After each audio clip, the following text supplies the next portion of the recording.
character, and each other's patriotism.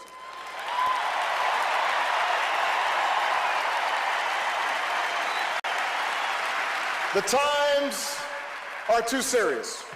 The stakes are too high for this same partisan playbook. So let us agree that patriotism has no party. I love this country, and so do you, and so does John McCain.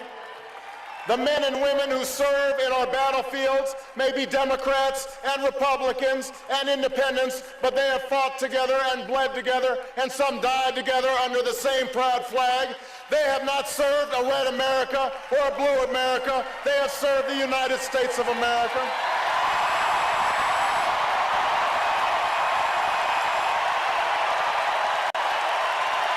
Okay, let's stop here and come back in, okay? It's probably a good time. I think what I'm perhaps going to do, let's go right away to Michelle Obama's speech at the Democratic National Convention of 2024. Did you guys see the meme that came out? Somebody actually took her words and put them to music, the black jobs thing. So this is the part where she says it. And I want you also to look at what she's saying. Does she believe it? How do you know that? How does it hit you? So I'm going to share that screen right now. We're taking a couple moments of Michelle Obama at the Democratic Convention of 2024. Let's go. Just listen. All right. Let's go, you guys. Let's go. Fortunately, we know what comes next. We know folks are going to do everything they can to distort her truth. My husband and I sadly know a little something about this. For years, Donald Trump did everything in his power to try to make people fear us. See, his limited, narrow view of the world made him feel threatened by the existence of two hardworking, highly educated, successful people who happen to be black.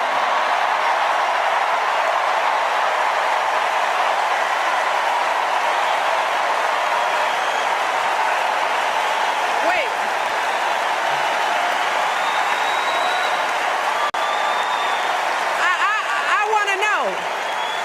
I want to know, who's going to tell him that the job he's currently seeking might just be one of those black jobs? All right. Okay, we're going to stop sharing now and come back. And that when I was looking at this and what happened, I'll start with Michelle Obama because there's also a lot there. I'm not sure that we have seen her like this before. You actually see her wearing her emotions out without the mask of the formality of the White House. So watch the hand movements, watch the intonation of, or listen to the intonation of the black jobs, right? Almost a conviction like, hey, I'm sticking it to you.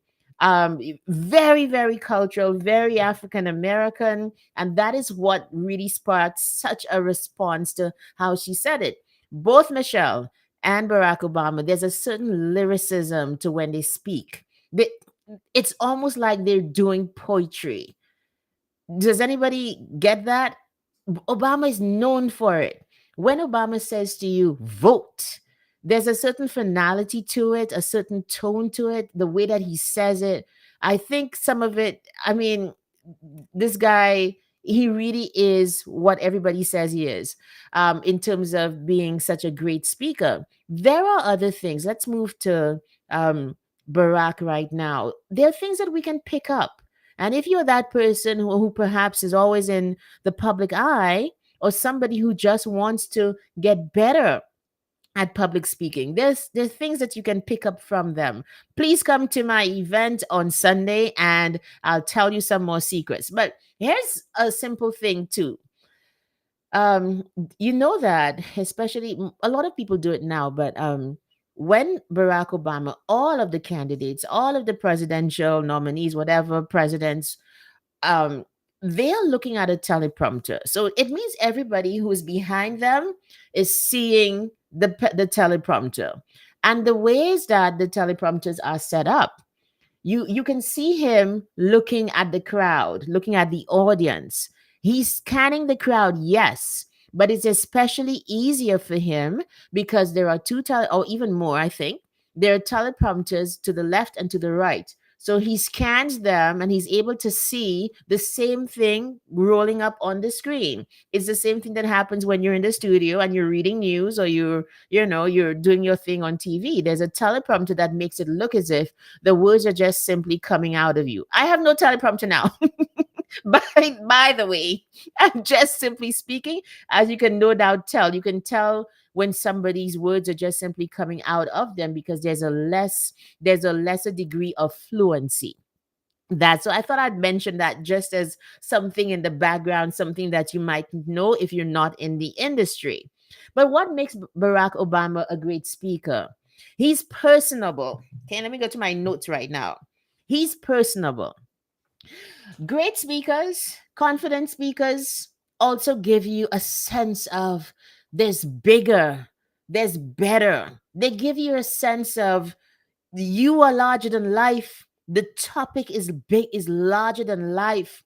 They give you a sense of the beyond, of the superlative of life. And he does that well. When he speaks, you get the sense that he knows that he's on the world stage. Like you get the sense that he is speaking not just to whoever is into the audience, but to the entire world. And when you think of other great speakers, Les Brown, Winston Churchill, even Eric Thomas, who's one of the more contemporary ones, you get that sense of reach, of them seeing something beyond and sharing that vision with the audience. So you want to be able to do that. You want to be able to be so. Also, here's the next thing: it is the conviction of what they say that convinces you and makes you feel a certain way. You guys, a great speaker makes you feel.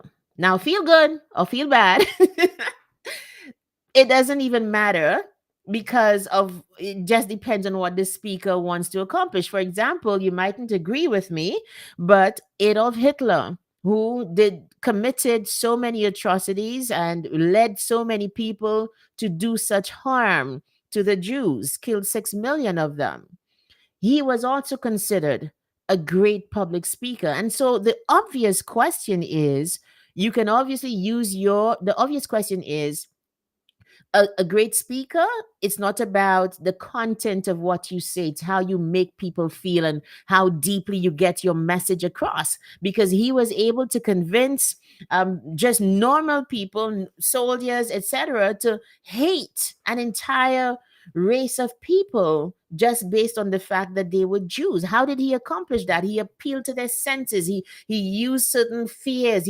And that too is exactly what I think. And I'm not comparing. You know what? Let me not go down there. If you're able to convince people, if you're able to appeal to their emotions, you are better able to get them to believe what you have to say. So a great speaker makes you feel, and that is part of Barack Obama's appeal. That you feel what he says. You get the sense that he is convicted of it, and you want to join him in whatever it is he's talking about. I mean, of course, within reason. They call him a once in a lifetime president. I also think he's a once in a lifetime speaker. I honestly believe that. Like, he was meant for the moment. And he rose to that occasion and took us all along with him, so that even afterwards, everybody who comes, you're like, okay, all right, standards have to get lower, because not everybody can be a Barack Obama and not everybody has to be. So I'm not sure if coming after him was a good thing or a bad thing, because in a sense, you just know, okay, not everybody can do it like him, and that's okay. So you kind of lower the bar and make it normal for people to just speak. And then I thought about him in relation to the current DNC, the current Democratic nominee, Kamala Harris. And it really is like an exquisite dessert as opposed to meat and potatoes, somebody who's just about getting the job done. Even Joe Biden had that sense of, I mean, I'm not any Barack Obama, but I can get the job done, until he couldn't. And so you understand, like, if you know the kind of speaker you are, you don't have to reach for things that don't come naturally to you. But I think definitely confidence, conviction of what you're saying, being able to appeal to people's emotions, all of those things absolutely help you to be the kind of speaker that people want to listen to, the kind of speaker who gets the job done, gets the message across, and gets results. That's what you want as a speaker. What else did you think of Barack Obama? We've seen him through the years. There are certain things that he does very well. Secrets to speaking. They say that he speaks with his hands. A lot of Caribbean people speak with their hands. I remember one time, but it's not that, it's cultural, I think, more than anything else, because you do find, for example, European speakers are not as expressive when they speak. And I was faced with that in one Speak with Confidence cohort. By the way, the next cohort is coming up in April. So you can go to my website, lisamdublin.com/SWC, and you can sign up to be on the wait list for next year, because we're only taking 10 people. And because we go so deeply for 5 weeks in how to speak with confidence and authenticity. That's what it's about. So you can go to my website, lisamdublin.com/SWC, and you can sign up to be on the wait list for Speak with Confidence. It's happening in April 2025, God willing. Okay. We were talking about what happened in one of the cohorts. I had a student who lived in the UK, Black immigrant, and she pointed out that in her circles, and this one perhaps was during COVID, where virtual meetings were the norm more than anything else. And she said that, gestures are not really accepted or celebrated or encouraged. That's the word I'm looking for. Encouraged in her circles, right? She was, what was she? She a high level professional. I forgot her job. And she said that that's what happens, that people don't really appreciate too many hand gestures. You'd find them actually looking at your hands as opposed to what you say. So if you find yourself in a situation where everybody's very stoic and very reticent, they're not very expressive, then you can perhaps adjust how you speak within reason and within comfort, so that you yourself can fit in and have people not focus on what comes naturally and flamboyantly to you, and focus on your message. That is called reading the room. That is called doing the self-awareness thing, where you know who you are and you can adjust, because it's not about you, it's about getting the message across. I hope this helps you this morning, because I love listening to Obama speak. And for me, just being in the speaking world, both as a speaker and as a speaking coach, because it's what I do. When you come across great speakers, like even, let me tell you guys this, right? Yesterday, I don't know if anybody from the Global South AI conference might be watching, but there was this moment that I just absolutely smiled. In the pre-summit meeting yesterday, there was this moment when I think one of the youngest participants was speaking. And my goodness, this girl was so articulate. I forgot her name. So articulate. And not just there are some people who are articulate and are not convincing. And the reason is they don't feel what they're saying. This young girl, I think she's young as in youthful, young, whatever, but with quite a bit of excitement, interest, and earnestness for the field of AI in the South, right? She was talking about it with such clarity and such conviction. I was listening to what she was saying, but also seeing her make speaking an art, an absolute art. That's what she was doing yesterday. And I'm always on the lookout for those kinds of speakers, because I think they inspire us to go out. And when you speak, to give people, as I always say, every speech is a gift. The speaker, too, is a gift. You have to give people the gift of yourself and the gift of your speech by taking your time with it, practicing it, by understanding when I stand out there, I do not want to waste your time. And so I want to come with well thought out thoughts. I want to come with as clean a mind as I can in terms of believing deeply without any attending anything. Because a lot of how you speak is about your energy and it's about your attitude. And that comes from doing the pre work of sifting through your feelings about a topic or a person or your audience, all of the things.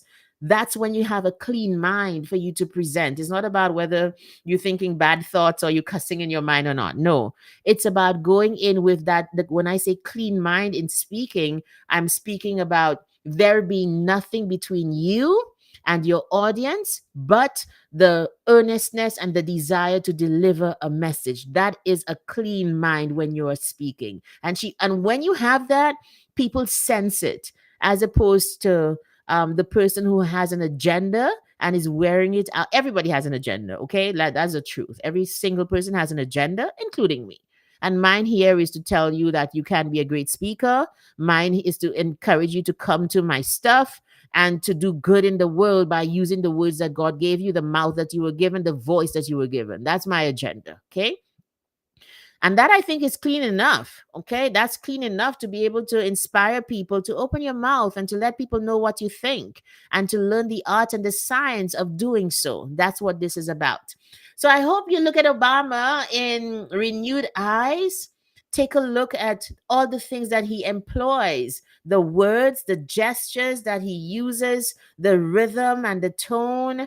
All of these things add to who you are as a speaker. So join me tomorrow. We're about to end. Join me tomorrow, you guys, because I want to talk about speakers who are absolutely in love with speaking. Sometimes we think somebody's supposed to be a certain way and sound a certain way because we think we know where they're coming from, not realizing that for that person, speaking is a vehicle that they themselves have built. They've built it from where they're from, where they think they're going, the experiences that have met, that they have come across. Sometimes I even hear my friends when I speak. In the things that I say, I can tell you where I got it from, which friend says it. Has that ever happened to you? It tells you that speaking is your own recipe. And I want to encourage us to give people the right to be the kind of speaker and presenter and communicator that they want to be. So I am chock full of stories about that, about the fails and about pointing out certain things in speakers that you mightn't even know are going on that contribute to who they are. So that is our topic for tomorrow. Join me same time. I'll see you guys tomorrow, you guys. Go out and speak. Open your mouth. Let your voice be heard. And I think you'll get the returns of that kind of communication. Bye, everybody.